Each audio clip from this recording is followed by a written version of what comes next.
Here it is, my friends. Here is the car after the paint.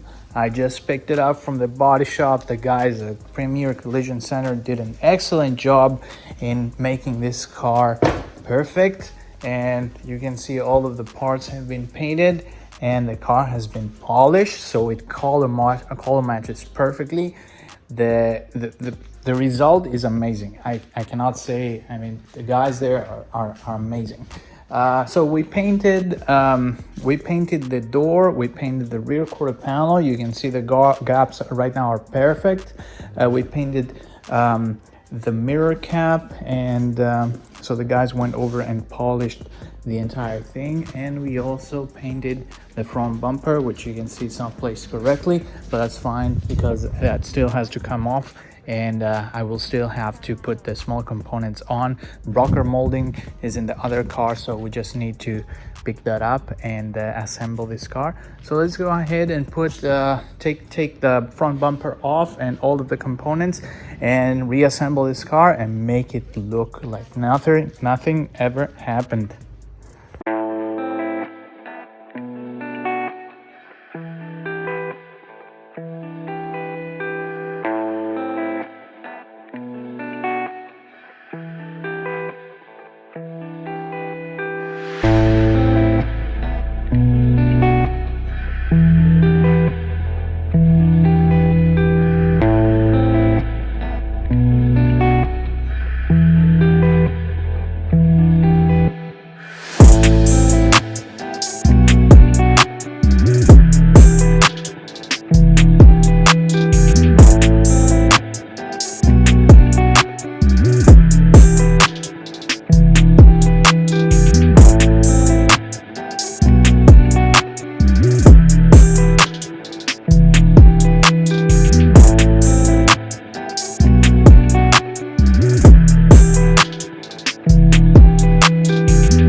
MTC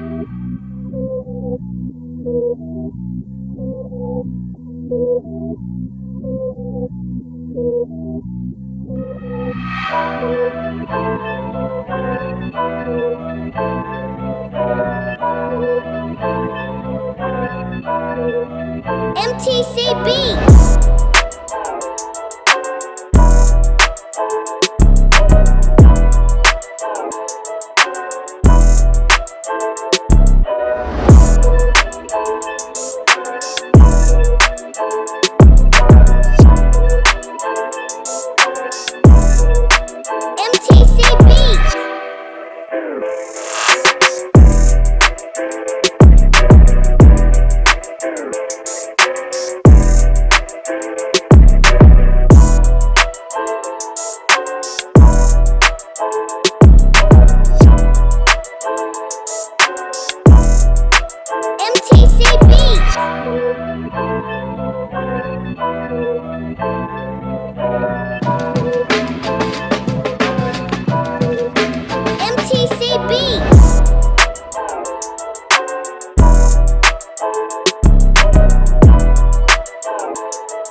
So I got off the dealer, and the car was there for alignment and a general check of what has been done, a scan of the codes, and they came back to me basically saying that the restraint control module, the RCM, needs to be replaced, which is the module for the airbag.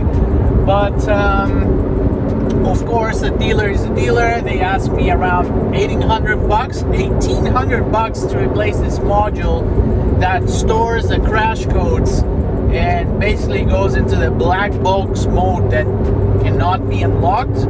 But I did some digging, not too much actually, and I found out that with around $50 you can send this out to Safety Restore and have this module unlocked and get back in your car and no errors whatsoever. So that's what we're gonna do. We're going now back to the garage to take that module out.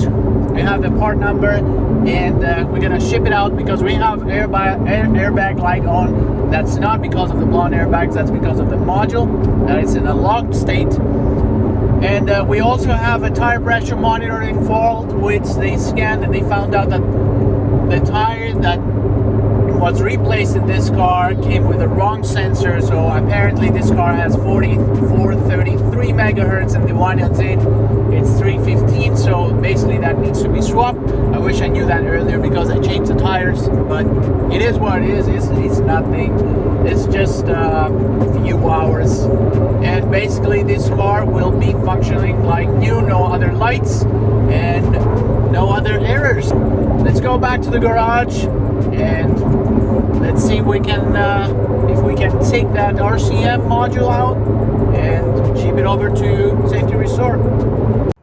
What is up, everyone? This is Andrew with no more hair, but here's the car that is almost done, but we had to take off the restraint control module and ship it to Safety Restore so that they can clear the airbag codes that have been stored there. So let me show you what's going on under the electronics. It's kind of complicated, but once you get it started, then it's pretty easy. So let's go ahead and see what's down there. So basically here's the back of the car without any of the panels, and as you can see, all the panels are here in the back. So I didn't have any schematics or any guides, so I had actually to figure out myself how you take these things out. So on that side, I already have taken off these parts in order to replace a quarter panel, and in this side you need to do the same. So you need to just clip off this trim piece from the seat belt, and then the pieces are held here on the back. Then all these pieces are clipped on with clips. So all these trims here at the back, You can see for the subwoofers and the speakers, they have clips, orange clip there. So these ones, they just clip off. So you have to actually clip them off and just drag them outside. Now for the middle part, it's kind of more tricky. So while I tried to take off the pillars, the plastic of the pillars, it didn't work out. So I saw that the pillars are held by 4 screws in this side and in this side onto the chassis, of course, because they're a structural part of the car. So what you want to do is you want to mark where your screws are. So you take a marker, you mark the exact location of your screws, and you take these 4 bolts out, these 4 bolts on the other side, and the whole panel just comes off. It really just comes out. That's it. Nothing else. There are some small clips here, but they just come off. So 8 bolts, 8 big bolts, long bolts that go into the chassis, and the whole thing comes off. Now on the back here, we have control module. We have a ton of stuff. We have a ton of things. Speakers, wiring harnesses, and everything else. But we don't care about anything here. What you care is down there. So you need to actually remove the center console. You need to remove the streams, and you need to lift up the center console. It was really tricky to get it done. So let me put them more zoom.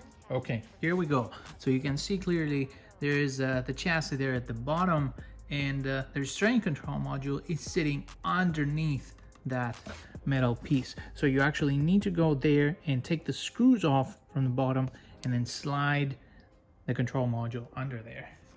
It's really tricky, but I managed to take it off, and I'm really happy about it. There's all the wires are hanging out, battery is disconnected, so nothing is going to show up. And so you actually need to remove the restraint control module, ship it out, and that's basically it.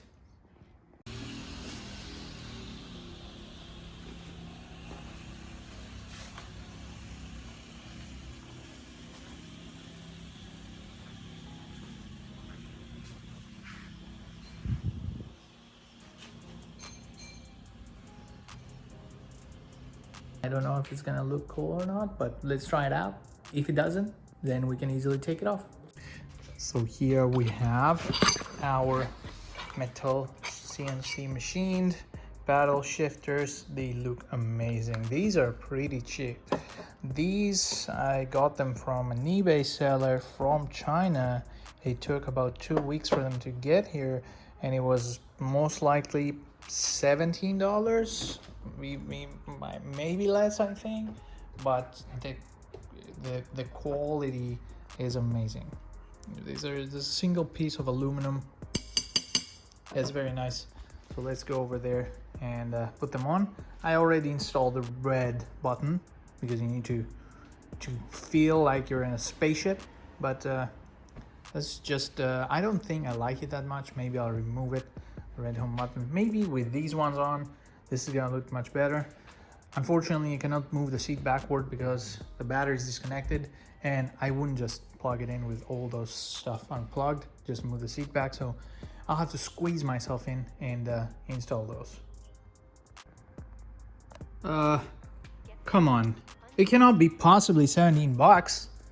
I mean, come on, it should be more. It should cost more. I don't believe it. And it looks, I mean, it looks amazing. The fitment is excellent. Look at this.